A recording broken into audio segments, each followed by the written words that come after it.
Yes, sir. Big fight.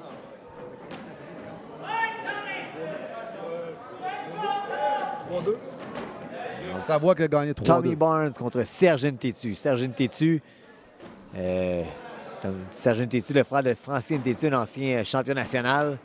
On reconnaît la génétique des NTT. Très rapide, explosif, un peu unorthodoxe. Exactement, mais tu sais, dans le physique, là, ah oui, vraiment. Il y a du NTT là-dedans. Ah oui. Du côté de Tommy Barnes, ça faisait longtemps moi, que je ne l'avais pas vu. Je pense qu'il a pris une longue pause. Donc, je ne sais pas si c'est un combat de retour pour lui, mais c'est très... Il est toujours avec Léo et Derek Koulibaly au Titan. Il y a son frère aussi, Tommy, et il y en a un autre aussi, un autre Barnes. Balk Barnes? Non, mais oui, il y a un autre Barnes, mais je ne me souviens pas de son nom. Blanc de mémoire. Hop, un petit coup porté en arrière de la tête de Ntetu sur le break. Ntetu qui, au Gant Doré, avait surpris tout le monde, a fait une très bonne performance, avait perdu une décision, mais je dirais un peu à la limite de la controverse parce qu'il contrôlait le ring, peut-être pas assez efficace dans ses coups de poing, mais il ne se faisait pas toucher. Oui, présentement, il utilise sa main droite aussi comme mesure. Il mesure avec sa droite, il mesure avec sa gauche. Maintenant, il faudrait qu'il soit capable de se faire suivre. Oui, suivre des coups de poing. Exactement. On mesure, mais il faut toucher la cible. Barnes qui met de la pression au corps à tête, c'est excellent. Et c'est un gars qui, tu vois, qui veut brawler un petit peu plus physique. Ah, quel service du producteur. Ntetu qui continue ses déplacements, danse autour. Oh, la droite par-dessus du côté de Ntetu qui a bien touché, mais l'équilibre après le fait mal paraître. Donc, pas réussi à garder son équilibre. Ce que j'en remarque d'Ntetu, c'est que quand il envoie son jab, il envoie beaucoup ses jambes très, très larges, en mettant aussi son pied droit en arrière de son pied gauche. Donc, ça condamne un peu sa main droite. Ça ne sort pas vraiment souvent. Ah, absolument, absolument. On fait un stand un peu à la Joachim Alcine, les pieds très larges. Donc, ne peut pas suivre les attaques, comme François dit. Beau jab, hein? Oui, beau jab. Ça, souvent en gymnase, les boxeurs ont tendance à travailler avec leur entraîneur, puis jabber, puis tourner toujours sur le jab au lieu d'avancer en ligne droite. Donc, il faut les forcer à faire un travail en ligne droite aussi. On avance avec le jab en ligne droite. Il faut même faire un petit pas à droite. C'est un travail pour les entraîneurs à faire. En fait, la boxe, Sébastien, c'est de la répétition. C'est répéter. En avançant, d'un côté, en bas. Ouais, puis des fois, les boxeurs sont pas patients. Ils disent, j'ai de la misère avec telle chose. Là, il faut leur rappeler que dans 2 ans d'ici, on va te rappeler encore de lancer ton jab dans un combat. C'est la première chose que tu as appris. C'est tout le temps la base. On vient souvent, on se trouve fatigant. Des fois, je suis tanné de répéter. On n'a pas le choix. Pas le choix. C'est toujours de revenir à la base. Simon King qui est avec nous ce soir, qui veut encourager la gagne du club de boxe. All right, Simon qui va se battre demain en finale à Shawinigan. C'est excellent. C'est le fun qu'ils soient venus voir les gars de... Oui. Son adversaire, de l'autre côté de la salle, ne s'est pas présenté. Vous imaginez le malaise. C'est une belle occasion pour les jeunes. Simon qui était sur l'équipe olympique 2012. Oui, exactement. Simon, c'est un produit de Boxe Québec. C'est le fun qu'il continue à venir encourager les gars de son club de boxe. Mais c'est des gars, en fait, qui s'entraînent toujours avec lui à chaque jour. Exactement. Puis je pense que tous les boxeurs professionnels qui sont du Québec devraient prendre la peine de venir voir la relève. Parce que des fois, ça peut leur servir aussi de partenaire d'entraînement pour des combats importants. Exactement. Donc, Serge Ntetu qui gère la distance. Du côté de Barnes, un petit peu reste patient. Barnes ne crée pas nécessairement plus d'ouverture.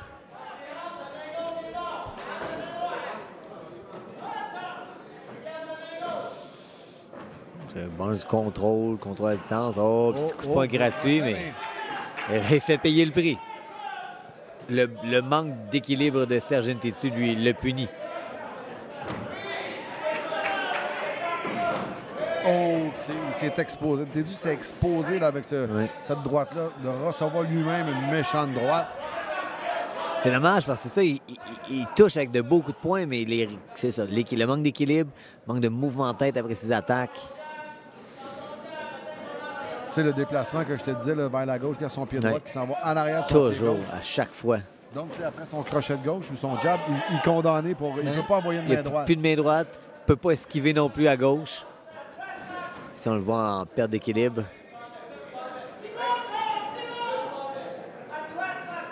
Ben, mais il faut donner que vraiment, il y aurait toutes les qualités athlétiques. C'est quelques petits détails, souvent, qui vont faire la différence. Puis c'est pas parce que Michel Desgagnés, probablement qui a dit des centaines de fois, mais souvent, c'est changer le messager, ça va passer. Oui, mais c'est Serge aussi a commencé la boxe un peu sur le tard. Il était là, écoute, il a sa petite compagnie, aide les athlètes, va commencer les athlètes aussi. A décidé de commencer à boxer un peu plus tard pour... peut-être par l'influence de son frère, mais écoute, il est présentement au championnat du Québec, donc c'est quand même une grosse étape pour lui. C'est un gros niveau. Exactement, oui. Puis, tu sais, c'est ça. Il n'y a pas beaucoup d'expérience quand même, Serge. Non. Mais il est là. Il est là, il exactement. Il fait de son mieux. Puis Barnes, il n'y a pas non plus beaucoup d'outils pour dominer, pour pouvoir dominer le combat. C'est un gars qui se tient grand. Il veut mettre la pression physique. Il tombe un petit peu off balance.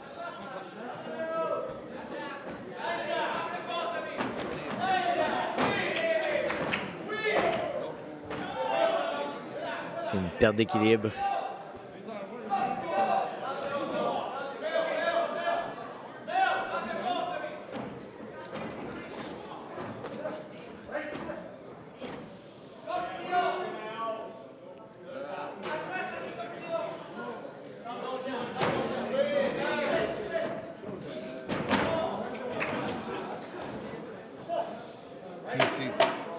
C'est dans le style, c'est deux boxeurs qui sont durs à battre, de se battre un contre l'autre. Oui, c'est ça, c'est les styles qui ne coordonnent pas ensemble. C'est vrai, absolument. Fin du deuxième round. On peut applaudir nos boxeurs. Je vous rappelle que le combat c'est un combat serré. Je ne sais pas de quel côté il peut aller. Mon impression, c'est que Tommy Barnes réussit à toucher les meilleurs coups de poing, puis surtout, son style va plaire un peu plus au juge, selon moi. Plus en contrôle. On a vu le dernier round aussi, Serge a perdu un peu patience, donc c'est de laisser s'est fermé en bouclier, une défensive bouclier pour avancer, pour essayer de contre-attaquer, mais ça ne fonctionnait pas, perdait l'équilibre. Donc, a créé les accrochages aussi. Meilleur coup de poing touché du côté de Barnes. Je pense que les deux premiers rounds sont du côté de Tommy Barnes. Puis, à moins d'un KO, ce qui n'arrive pas très souvent dans la boxe amateur, Serge Ntetsu va retourner loin à la maison. Oui, c'est à date, c'est ça que je vois. Mais on ne sait jamais. Écoute, Michel Desgagnés peut toujours surprendre avec une stratégie de dernière seconde qui ferait la différence. Michel Desgagnés qui est avec Martine Vallière dans le coin. Martine Vallière, je pense que c'est la fille qui détient le record du plus grand nombre de présences au Grand Doré. J'aurais tendance à dire que oui. Moi, je les ai faites 2 fois. Je pense que Martine, elle les a faites 15 fois. Ça ferait du sens. Ça ferait du sens. Elle qui est la championne présentement se battra en finale contre la gagnante de Léonie Roy et Alexandra Malizia. Donc, ce sera tout un combat. 57 kilos. Hein? 57 kilos, absolument. L'ancien poids de Mélissa Guillemette. Oui. La petite Milou. La petite Milou, absolument.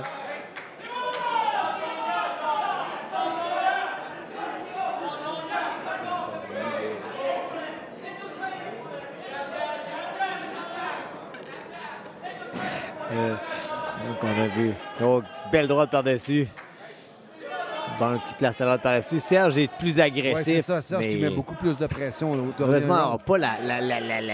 On ne peut pas voir le score, mais de la façon que ça se déroule, je pense que Serge était un peu en retard dans le combat. Donc, c'est pour ça qu'il met plus de essaie de mettre plus de pression. C'est ça. Moi, mon impression, en tout cas, mon pointage à moi, j'aurais 20-18 pour Barnes, un avantage des 2 premiers rounds. Donc, ça prendrait un 18 puis une fin de ronde exceptionnelle pour Serge Ntetsu. Il faudrait qu'il travaille au corps à ce moment-là. Là. Oui. Donc, il se déplace.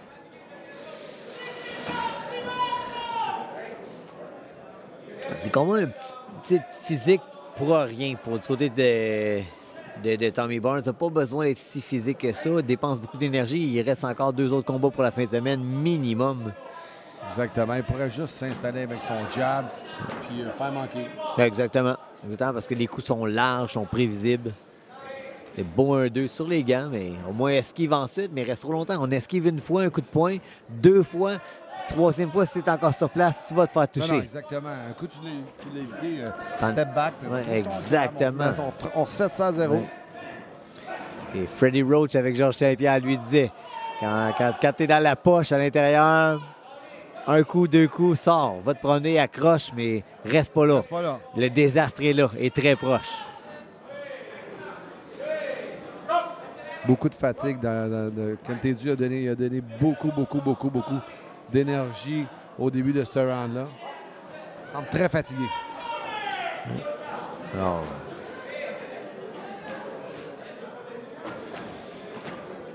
C'est drôle, un argument que je vais dire. Ntetsu porte la combinaison leggings sous ses pantalons, sous ses culottes de boxe. Ça respire pas énormément. Donc, les boxeurs qui font ça, des fois, ne sont pas conscients, mais ça respire pas, donc tu peux pas suer, tu peux pas nécessairement récupérer. Tu vas laisser beaucoup d'énergie dans tes culottes. Exact. C'est vrai. Exactement. C'est drôle à dire. C'est drôle à dire, mais c'est ça. T'as-tu laissé beaucoup d'énergie dans tes culottes? Non, moi, ça sort.